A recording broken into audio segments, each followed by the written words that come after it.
Okay, let's dive right in. We are about to unpack a story that comes from some of the strangest, most compelling documents about UFOs you could ever imagine. And you can just forget about strange lights in the sky. These files claim to pull back the curtain on a hidden history of humanity. And trust me, it is a wild ride. Right from the get-go, the source material sets this really prophetic, almost mysterious tone.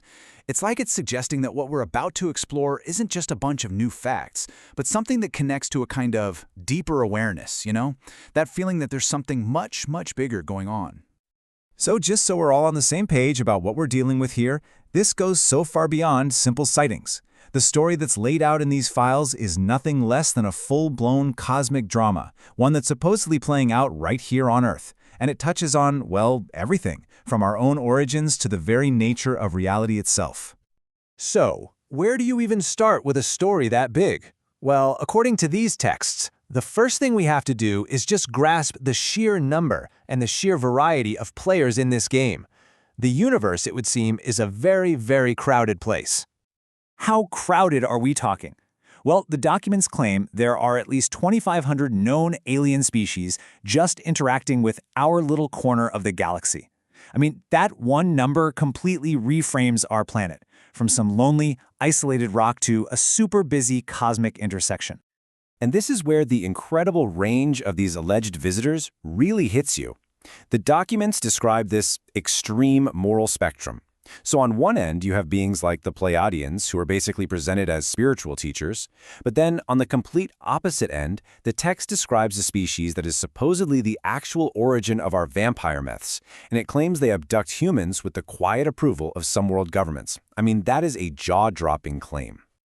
And that leads us to what might just be the single biggest bombshell in this entire collection, the story of our own beginnings.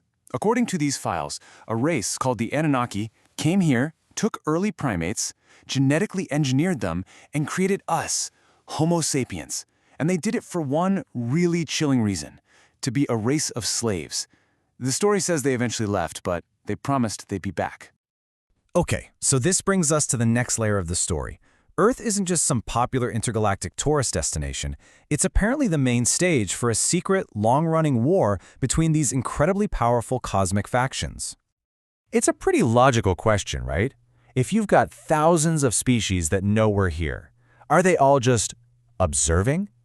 The documents say, no way. There is a central conflict, a shadow war, and it's for control of this planet and every single one of us. The main antagonists, the bad guys, in this alleged conflict are described as the reptilians. And what's really key to their strategy, according to these texts, isn't some big flashy invasion. It's slow, methodical infiltration over thousands and thousands of years. The documents claim they worked their way into the ruling class way back in ancient Egypt, and that they continue to operate through powerful political connections even today.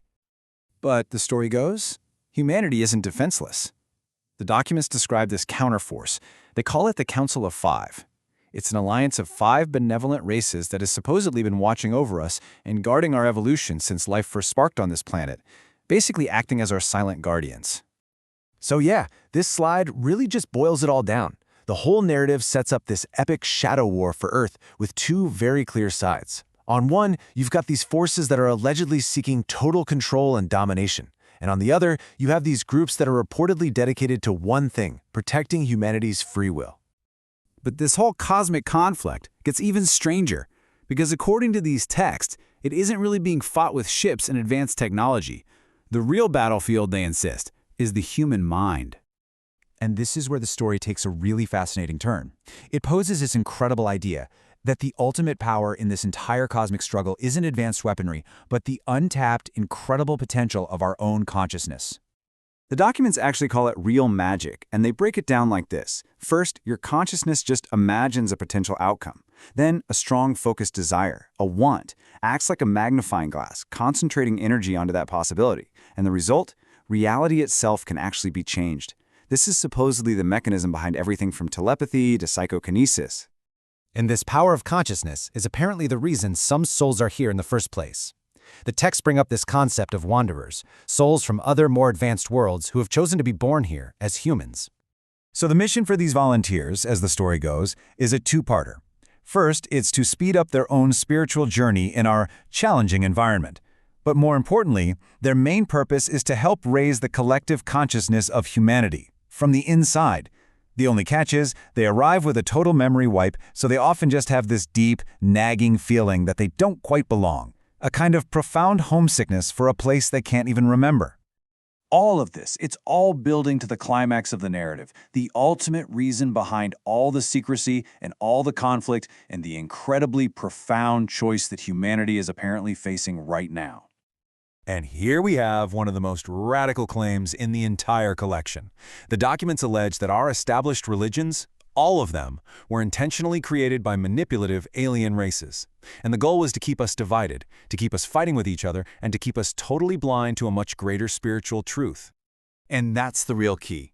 The entire UFO phenomenon, the secret wars, the psychic powers, none of it is about getting access to faster-than-light travel. The endgame, according to this whole narrative, is completely spiritual. It's all about reconnecting with the source of all creation. And this is the central revelation, the one secret that has supposedly been suppressed for thousands of years. The ultimate creative force in the universe is, according to these texts, a feminine consciousness. This creator being, they call her she, is linked in the text to ancient earth goddesses like Diana. And here's the alleged cover-up.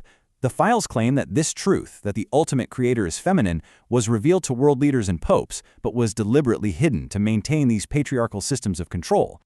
And so, this presents humanity with a very clear choice. We can either keep going down the path of division, focused on materialism, power, being controlled by outside forces, or we can choose the path of unity, seeking spiritual growth, service to others, and reconnection with the true creator. And to add a real sense of urgency, the documents actually lay out a timeline for this choice. It labels 2017 as the beginning and 2022 as the beginning of the end. Now, this isn't about some apocalypse, but the start of a 2,000-year window for humanity to change its course. If you believe this narrative, we are living in that critical time, right now. Which really brings us to the final, lingering question. Is this incredible, unbelievable story the hidden key to our past and the roadmap to our spiritual evolution? Or is it one of the most elaborate, complex, and sophisticated deceptions ever created? That, ultimately, is what we're left to wonder about.